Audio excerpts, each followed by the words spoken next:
So finally jujutsu Kaisen का नया chapter आ गया है एंड ये चैप्टर पढ़ के वाकई में दुख, दर्द, पीड़ा महसूस हुआ। और अगर मैं प्रीवियस चैप्टर की बात करूं तो प्रीवियस चैप्टर में चोजो एंड यूकी केंजाकू से लड़ रहे थे और प्रीवियस चैप्टर में हमने देखा था कि केंजाकू भी काफी मुश्किल में आ गया था उन दोनों से लड़ते वक्त। लेकिन फिर प्रीवियस चैप्टर के लास्ट पैनल में हम ये भी देखते हैं कि केंजाकू एक मिनी उजुमाकी यूज करता है यूकी पर, जिसकी वजह से यूकी के पेट में छेद हो जाता है, मतलब वो अटैक उसके आर पार चला जाता है। और अगर मैं लेटेस्ट चैप्टर की बात करूं तो लेटेस्ट चैप्टर भी इसी फ्लैशबैक सीन से स्टार्ट होता है, लेकिन इस सीन के बाद हम एक काफी इंटरेस्टिंग फ्लैशबैक सीन में जाते हैं जहां हमें एक बार का सीन दिखाया गया है एंड उस बार में मास्टर टैंगन बारटेंडर होते हैं एंड साथ ही चोजो और यूकी वहां बैठ के ड्रिंकिंग कर रहे होते हैं और साथ में बातें भी कर रहे होते हैं। और ये जो बार का सीन क्रिएट किया गया है इस पैनल में सब कुछ मास्टर टैंगन के थ्रू किया गया है, मतलब with the help of his curse technique वो कुछ ऐसा कर सकता है। But anyways in next panel Yuki Choso को कहती है तुम क्यों इतादोरी के फ्यूचर का पार्ट नहीं हो? तुम कह रहे हो कि तुम खुद को सेक्रीफाइस कर दोगे छोटे भाई के फ्यूचर के लिए, पर उस फ्यूचर का क्या फायदा जहां तुम नहीं हो? तो जैसा कि हमने प्रीवियस कुछ चैप्टर्स में देखा था कि चोजो सेक्रीफाइस करना चाहता है खुद को सो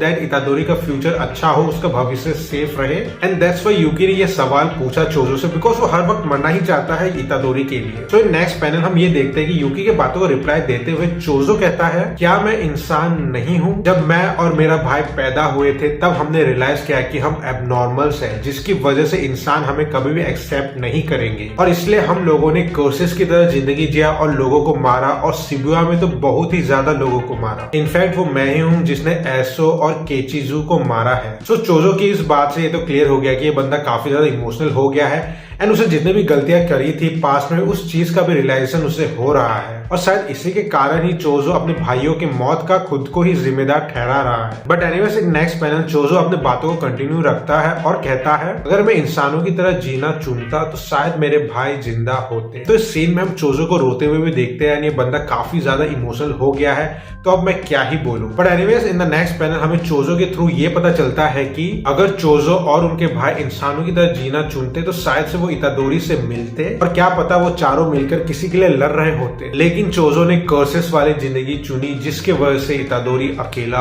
हो गया। तो अब तक तो हमें ये पता चली गया है कि इतादोरी भी एक कर्सेस है, मतलब वो भी एक डेथ पेंटिंग का हिस्सा है, लेकिन यहाँ पर इतादोरी ने इंसानों की तरह जीना चुना एंड मुझे यहाँ पर ये लगता है कि शायद से इतादोरी के ग्रैंडफादर के भी कोई बड़ा हाथ रहा होगा। But anyways coming back to chapter in the next panel scene change होता है और हम करंट सिनेरियो में आते हैं जहां हम ये देखते हैं कि चोजो लेटा हुआ है एंड वो लेटे लेटे कोई अटैक यूज करने वाला है, जिसे देखकर मुझे क्रिलन की याद आ गई ड्रैगन बॉल से, मतलब वो अटैक कुछ हद तक सिमिलर है क्रिलन के अटैक से। सो इसके बाद इन नेक्स्ट पैनल यूकी कहती है चोजो राइट हियर राइट नाउ तुम मर चुके हो एज अ कर्स, अब इंसानों की तरह जियो। एंड यूकी के इतना कहने के बाद इन नेक्स्ट पैनल हम ये देखते हैं कि मास्टर टैंगन अपने बैरियर को खोल देते हैं और चोजो को उस बैरियर से बाहर निकाल देते हैं एंड ये सीन देखने के बाद ये ऑलमोस्ट कंफर्म हो गया है कि यूकी मरने वाली है, मतलब शी हैज सैक्रिफाइस्ड हरसेल्फ। ये पूरा सीन देखकर मुझे थोड़ा सैड भी महसूस हुआ। But anyways next panel after hitting mini Uzumaki Kenjaku gravity use करता है जिसकी वजह से यूकी एकदम जमीन के अंदर धंस गई है एंड तभी केंजाकू रियलाइज होता है कि मास्टर टैंगन उसके पीछे खड़े हुए हैं एंड दैट्स व्हाई वो कहता है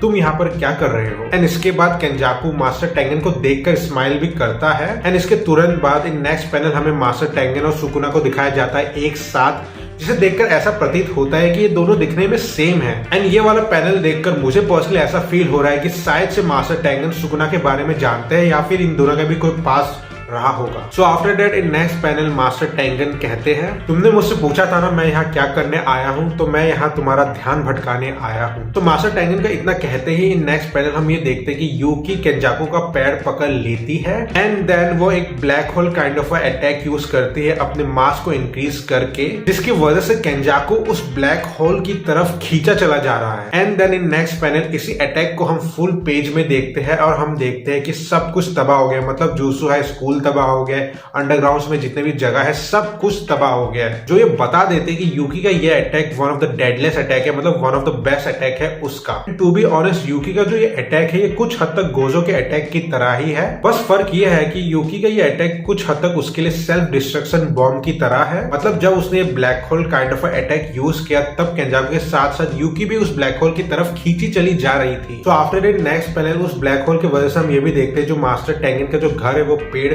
वो पेड़ भी जड़ से उखड़ जाता है। इसी के साथ साथ हम ये भी देखते हैं कि सब कुछ तबाह हो गया है। And after that in next panel हम ये देखते हैं कि केंजाकू अभी भी जिंदा है, बस उसके ऊपर के कपड़े नहीं है। और केंजाकू को जिंदा देखकर मास्टर टेंगन भी सरप्राइज हो जाते हैं और वो कहते हैं हाउ। एंड तब केंजाकू बोलता है मैं जो ग्रेविटी कर्स टेक्निक यूज कर रहा था वो एक्चुअल में रिवर्सल कर्स टेक्निक है। इतादोरी की माँ Kaori anti gravity curse technique use कर सकती थी। तो ये चीज जो केंजाकू ने कहा वो काफी इंपॉर्टेंट अपडेट है एंड शायद इसी की वजह से केंजाकू उस ब्लैक होल की तरफ खींचा नहीं गया। यहाँ पर केंजाकू ने और भी कई सारे अपडेट्स दिए हैं जो मुझे अच्छे समझ में नहीं आया, बट आई होप दैट कि जब ऑफिशियली रिलीज होगा तब अच्छे से हमें सब कुछ क्लियर हो जाएगा। But anyways in the next panel Kenjaku दोबारा मास्टर टेंगन को कहता है इतना सब कुछ देखकर तुम्हारे बोरिंग लाइफ में तो एक्साइटमेंट आ गया होगा। तो जिस तरीके से केंजाकू ये बातें बताता है मास्टर टेंगन को, तो मुझे पर्सनली ऐसा फील हुआ कि केंजाकू मास्टर टेंगन को जानता है। लेकिन इन लास्ट पैनल हम मास्टर टेंगन का रियल बॉडी देखते हैं